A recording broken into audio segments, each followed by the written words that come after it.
We're talking about trade values. We're back to chop it up again. Guys that may be popping off or not, or just have some new situations or things around them changing. So let's get into it. Nate, who do you want to talk about first tonight? All right. I want to talk about Chris Godwin because everyone should be talking about Chris Godwin right now. So good. Having a absolutely career year, and that's saying something for a guy who's actually had a really good career so far. Quietly, a really good career. He's on pace for his sixth straight 1,000 yard season. The only two times he has not eclipsed 1,000 yards were his first 2 years in Tampa Bay. And right now is averaging 2.55 yards per route run. His career average is 1.94, so we're seeing a large increase there in his efficiency per route run. We're also seeing him be a lot more explosive after the catch, which is really exciting because he did have that injury a couple years ago. We are seeing his explosiveness come back because I was going through, in my research, I was doing Chris Godwin, then a player we're going to talk about a little later from now, and I almost forgot that Chris Godwin ran in the low 4.4s at the combine. This guy is athletic. He is quick. He's very fast and explosive after the catch. We're seeing it 7.5 yak rec Mike this year. His career average is 5.5. So it's a huge improvement in that this year. And it's not just him. I'm sure it's part of this offense. They have a good offense down there. Baker Mayfield playing really, really well has been a huge boost to that as well. So Chris Godwin, huge wide receiver right now. We got to invest in him. Mike, how much is it going to cost? Well, Nate, before you talk about how much it cost, don't forget you're paying for the current wide receiver 1 on the season. Wide receiver 1. 20.7 fantasy points per game. Second to only Nico Collins with 21.3. So just wanted to throw that out there because I was curious where he stood in the rankings there. Yeah.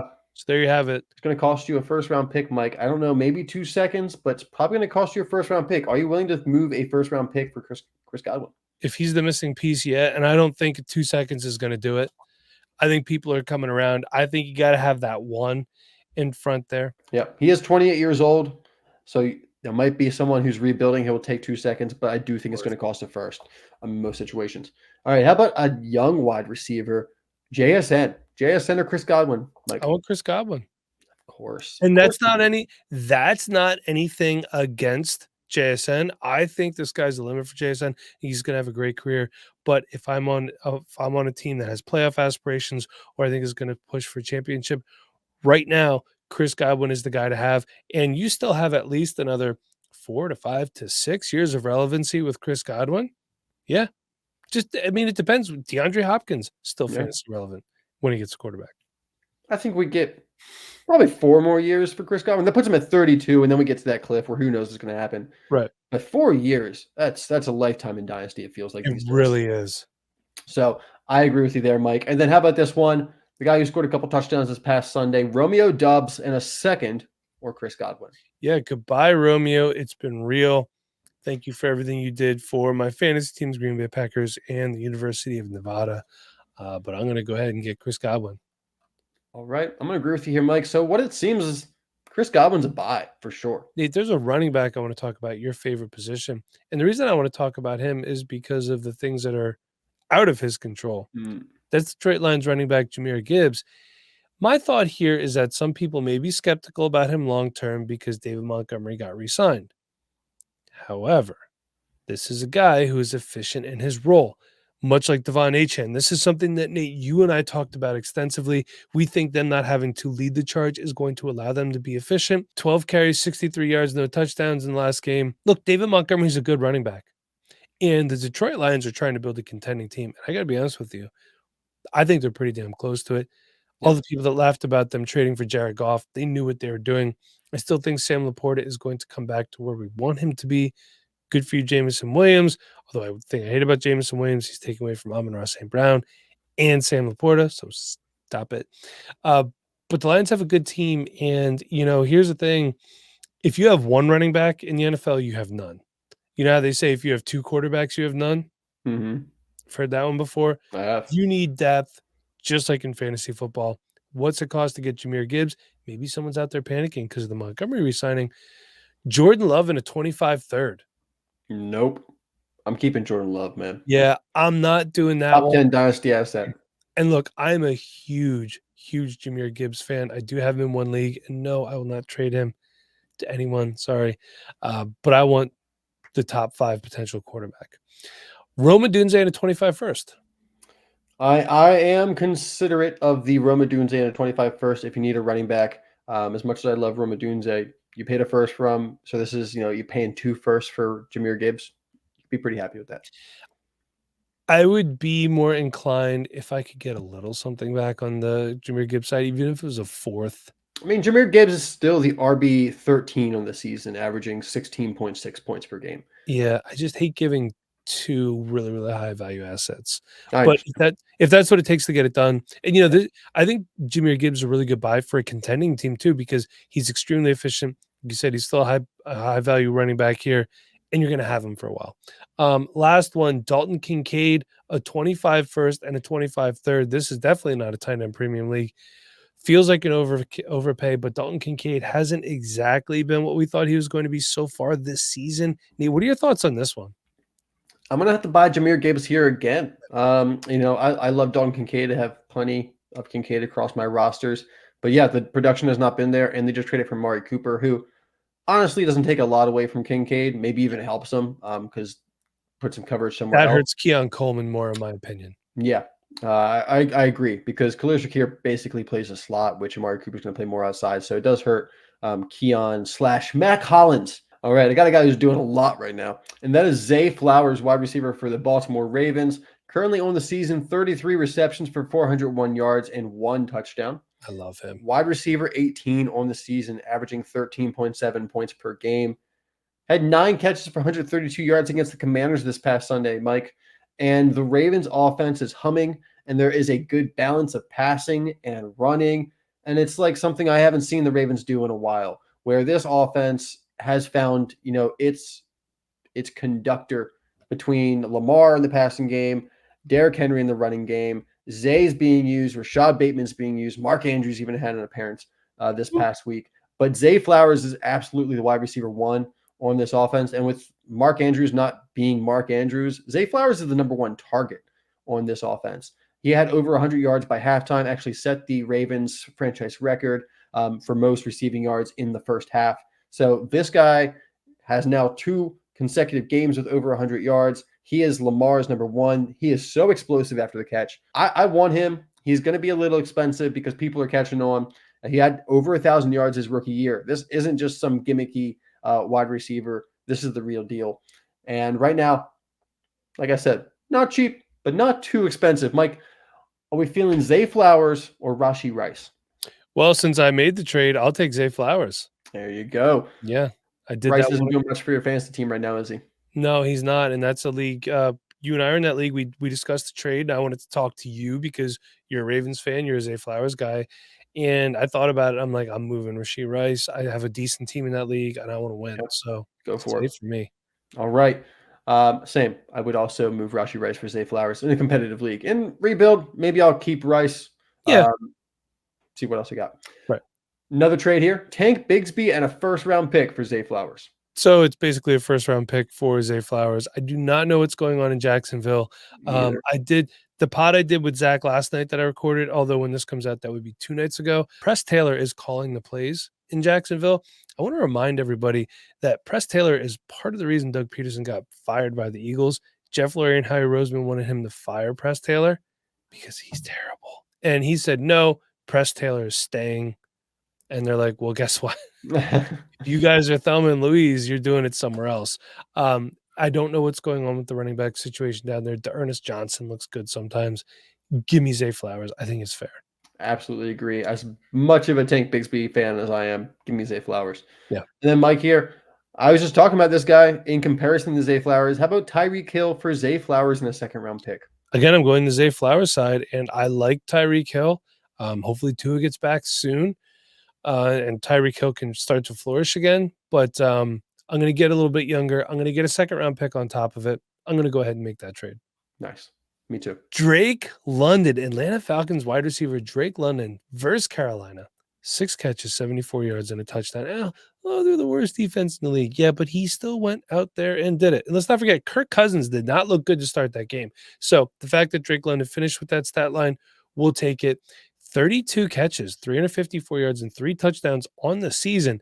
Let's not forget, we never said we didn't like Drake London. We don't hate players. We hate values. That's courtesy of Nate Christian. But we thought he was just too overpriced. Maybe now his production is finally catching up with his expectations. But the question is, Nate, what does it cost to get Drake London?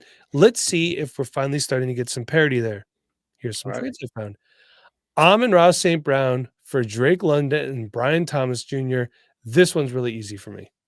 Mike, can't believe I'm saying this, but give me Drake London.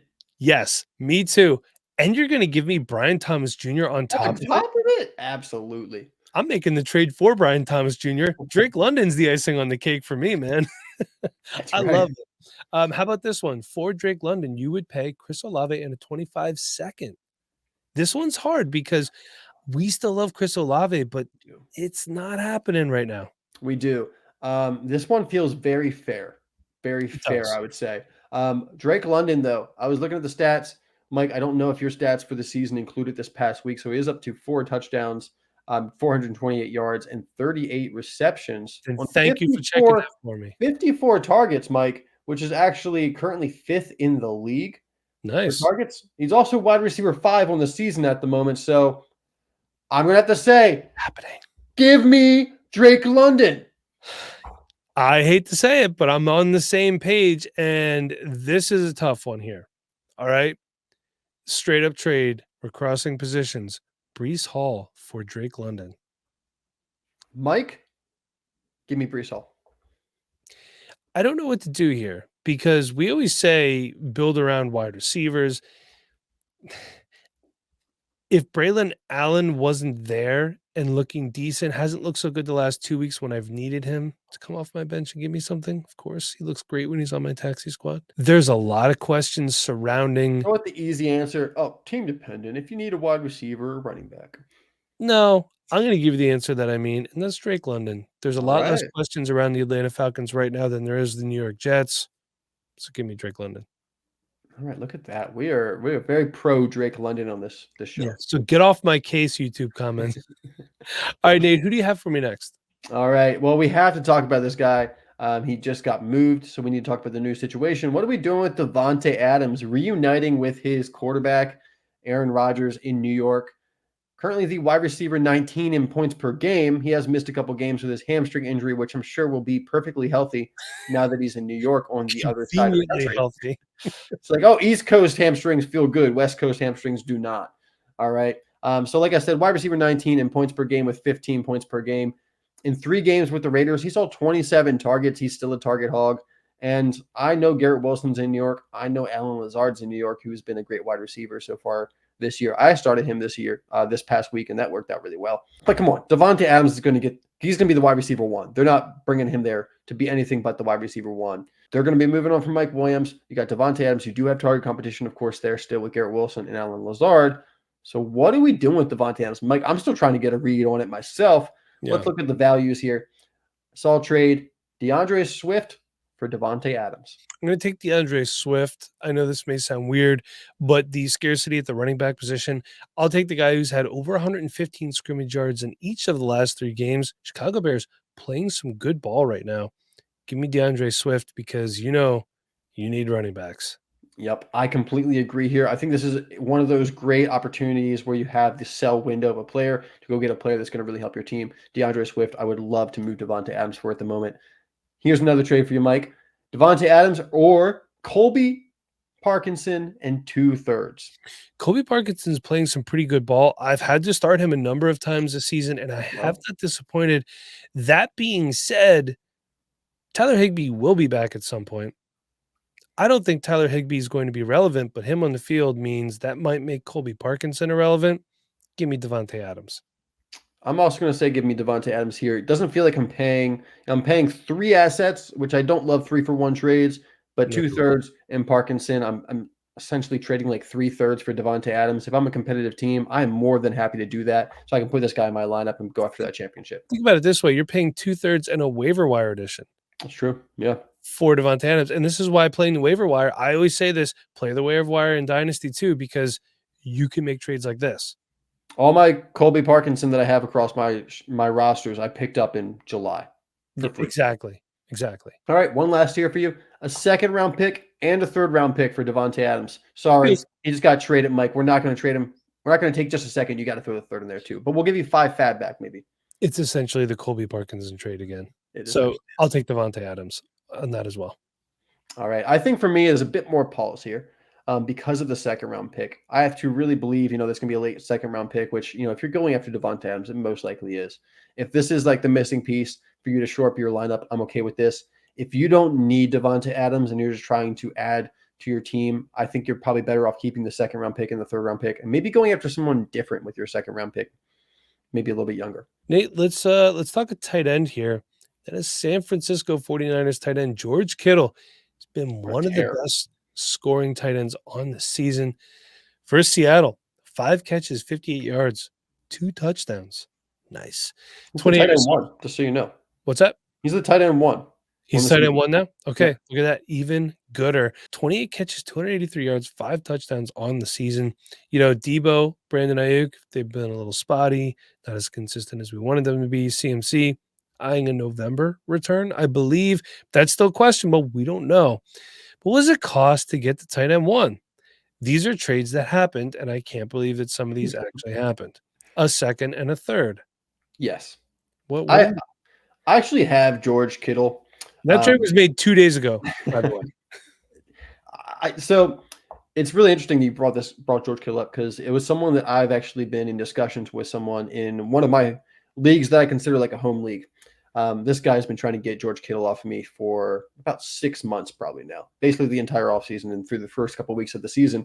He's a 49ers fan. He lives out on the West Coast. He's trying to trade me Evan Ingram, which, hey, he had 10 receptions for over 100 yards in London, but didn't play a lot of the season. He was like, hey, Evan Ingram's going to get all these targets. I'm giving you an upgrade over George Kittle. I don't think so. There's no one that scores touchdowns like George Kittle. There's no one who just happens to figure out ways to find fantasy points like George Kittle. And he is on a tear right now. He's only 30 years old. He's not that old for a tight end. Yeah. He's a stud. I have always believed in George Kittle. Always have. And I'm so happy to have him for this season. And I'm absolutely moving a second-round pick and a third-round pick for him. Let's see the next one.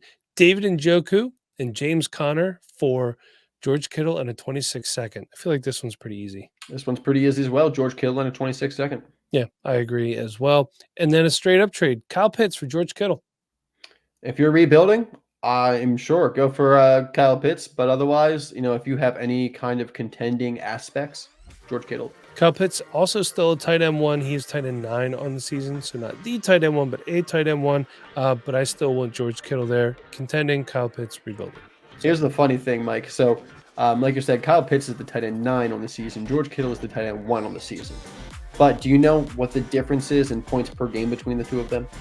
Well, I have it right here. So, yes. Because Kyle Pitts has 8.4 fantasy points per game. If you double that, you get 16.8. 16.8. George Kittle has 17.3 points per game. So he's double plus on Kyle Pitts right now. Give me George Kittle. We're here to win games.